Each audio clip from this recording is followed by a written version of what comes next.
Hello and welcome to Where Are They Now with Mario Toneguzzi on Megapix Media. Joining me today is Lisa Dixon-Wells, who is with Dare to Care in Calgary. Thanks for joining us today, Lisa.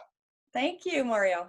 Well, we're going to get into your sports career at U of C as a swimmer, a nationally ranked swimmer shortly. But first, you know, in terms of where are they now? Like, what are you doing now? And maybe we'll start from there.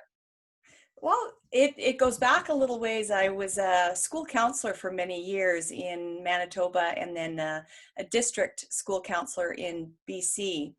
And I loved working one-on-one with kids and doing small group counseling, but I just felt like I could have a bigger impact. And that was the year the issue of bullying finally started to surface as, more than just kids will be kids or a rite of passage that kids go through. And there were really no resources for educators, for counselors, for principals. So I thought, I'm coming back to the U of C. I wanted to do a master's in educational psychology, and my focus was on building a program, a systemic approach to bullying in schools. And so since 1999, that's what I've been doing. We started out just in Alberta, but the program has spread throughout the country. And then about 3 years ago, I decided to expand into amateur sports as well.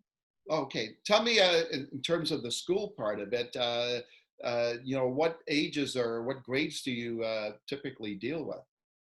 Well, again, as a school counselor, my focus was on kindergarten through grade 9. I always saw that as being, early prevention and intervention. Let's not wait until the problem is really solidified.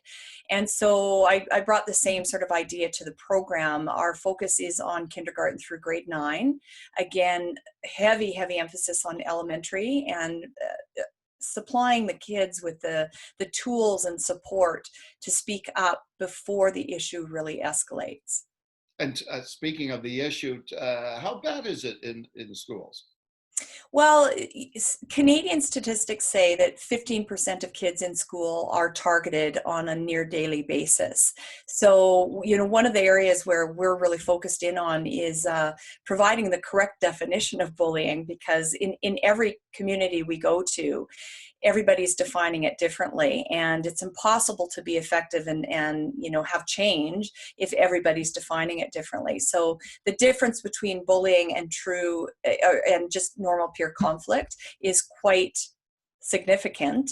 And so when we're talking about the correct definition of bullying, where it's repetitive, it's intentional, 15% of kids are targeted. So it's substantial. It's and bring in the whole cyberbullying world, the statistics go way up, way up. Yeah. And what is the, I guess, the reason for it? Like, why,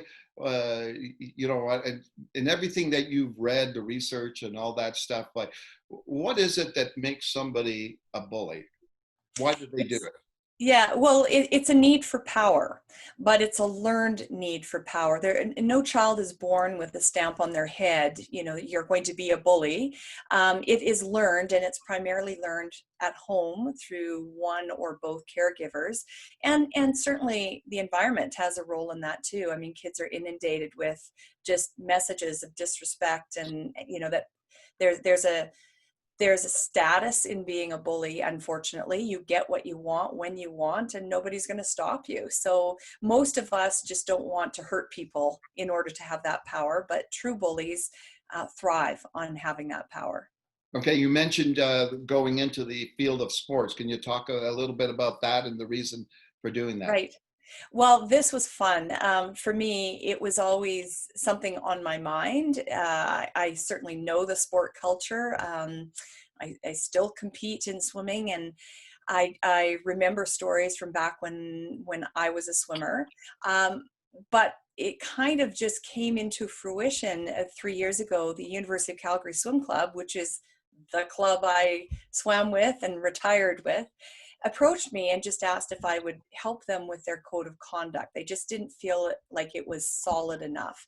And I said, wow, let's just go one step further. If I am able to get the funding, could I work with your entire swim club, and University of Calgary Swim Club is, I believe, the largest swim club in Canada. So can I work with all 650 swimmers, your 800 parents and 48 coaches, and see if the transition from a school-based program is successful in amateur sports? And I did get the funding through the Calgary Foundation, and I knew we would be impactful. I just didn't have any idea how impactful it would be. And it has now grown into Swim Canada is looking at the program. I'm working with Sport Nova Scotia tomorrow and Sport Ontario on the weekend. So it's really, really taken off in the sporting world, and understandably, because bullying has always existed. It's just been sort of disguised as team building, or building a competitive spirit in the club. So it's been easy to disguise it. So I call it the hidden culture of aggression in sports. Yeah. And in terms of the victims, can you talk a little bit about the range of consequences and experiences they feel being a victim? Yeah, well, whether it's in school, whether it's in sports or the workplace, when you are, and we call it targets of bullying, because bullies are very manipulative and premeditated. They are searching for their targets, and they're looking for people that they can get a reaction from. So in the cartoons and the movies, targets of bullying are always portrayed as little weak individuals, and that's not true. It could be the biggest child on the swim club. It could be the smartest kid, the most athletic kid in the school. It comes down to their reaction. They show a reaction to the bully, and that makes an easy target. And the long-term ramifications of being repeatedly bullying, on mental health alone, 23% of kids who have been bullied over time have in adults show severe mental illness, particularly in social anxiety and depression. Yeah. Okay. What about the workplace? You ever thought of doing stuff there? Yeah, well, that's certainly where the money is, but well, maybe not right now, but that's often has been asked of me, why not expand into the workplace? And we've thought about it, but it goes right back to, again, the heart of my belief is early intervention and early prevention. And if we can just get our children and our youth on the right track, we won't need to worry about it as adults. I mean, bullying is always going to be around. It's not like Dare to Care is setting out to eliminate bullying. Whenever you bring a large group of people together in any kind of demographic, there's always going to be a few who feel it's their right to have control, have power. But our goal at Dare to Care is to mobilize everybody else and saying, not in our community, you're not going to have power. So yeah, we would be very successful in the workplace. Our program is designed that it could adapt to any demographic. It's just my heart right now is with children and youth. Oh, okay. Let's go back in time, Lisa, and your swimming days with the U of C and the Dinos. Those programs during that period in the 80s were, probably, if not the best, one of the best, obviously, programs in the country. What do you recall most about that time in your competitive years? Well, there's sort of two sides to it. That for me, as part of the swim club, just that feeling, a sense of belonging. I wasn't at university, a massive university. I wasn't just an ID number walking into class. I was part of something much, much bigger and very, very special.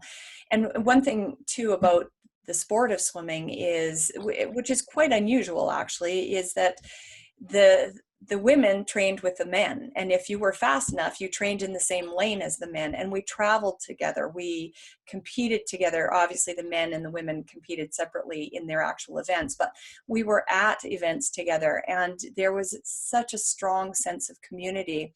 And we, for some reason, really connected with the basketball team as well. It was like the swim team and the basketball team supported one another constantly. I think it's because the men's basketball team, their space in the locker room was right beside the men's swim team, and they just developed a very strong respect for one another. And so it was not just being part of the swim team, it was being part of this sport culture at U of C at a time where we really were seen as the university to beat in all sports, in all sports. So there was that. Also just the time management, everything I learned, and it wasn't just through varsity swimming, it was my age group swimming as well. Just the life skills I learned during my time as an athlete that carried over into my adult life. There are many, many times as an adult, you know, starting Dare to Care and being an entrepreneur and trying to make this business grow. There were many times that I probably should have folded or just given up, walked away, but that wasn't in my nature. And I know that came from being an athlete. When you look at that time period and let's say the swimming program itself, what do you think it was so successful? Massive recruitment for one thing. You know, I was the end of the era. I took a year off of university right after high school instead of going straight into university because it was an Olympic year. And I moved up to Edmonton to swim up at that time, which was sort of seen as the national training center before national training centers existed. And I took a year of just really devoting myself to swimming and to the Olympics. It was the year we boycotted anyway. So it was a very, very sad and frustrating year, but I was all set to head off to the States on a scholarship for swimming, because that's what athletes did back in the early 80s. But the University of Calgary recruited Derek Snelling, which at the time he was one of the top world-class coaches. Yeah. And all of a sudden there was a shift in our belief that, you know, maybe we don't need to go to the States to continue competing. And Derek Snelling was able to recruit an amazing team. And that's the heart of it. He really knew how to bring us together. And we trained hard. I mean, he killed us, but we were part of something much bigger than ourselves. And that's what kept us going. I was always amazed with the swimming program and all swimming programs at how early people got up to train. What time were you getting up in the morning to train? Well, we were lucky. I was getting up at 5:15. I mean, swimmers now are getting up at 4:45. They're in the water at 5:15. So, yeah, but you know, it was just, as long as you have a sense of belonging, it wasn't work. It wasn't, I didn't find it painful until my very last year, which was the year I knew that I needed to retire, but I was afraid to retire because I didn't know what life was like without swimming. And so I didn't want to become just an ID number walking the halls of U of C. So I hung in maybe 1 year too long as a swimmer. And that's when it started to dawn on me what a crazy sport and what a crazy commitment this was. And then my daughter became a competitive swimmer, and I'm thinking, oh my goodness, I have to go through these morning workouts all over again. But by then I got smart and, you know, had carpools and didn't have to get up every morning. So, yeah. But again, you know, that was all part of the developing that really strong work culture that, yeah. You know, yeah. What would you say when you look back at those years? What would you say the highlight was for you for your career? Like as a swimmer for myself. Well, I guess the highlight for me probably was being named Swimmer of the Year in 1982. And I was on the national team and had competed internationally already, but I was feeling like I was absolutely reaching my peak at what used to be called CIAUs and then CIS, and then now it's U Sport. Yeah. You know, I was Athlete of the Year, had a lot of personal bests. That summer was the trials for World Championships and then Commonwealth, you know, everything was lining up perfectly. So for that moment in time, that was my highlight, 1982, but it was also the low point of my career because a couple of months after university swimming stopped and I moved back up to Edmonton to continue training throughout the summer, I got mono. And I never truly recovered from that in the pool. I kept trying and it kept going for another 2 years, but it just never came back to where I was. And so I actually retired before the trials for the '84 Olympics because I didn't want to be heartbroken yet again. Yeah. All right, super then. Well, that was great, Lisa. I appreciate your time and spending some time with us here.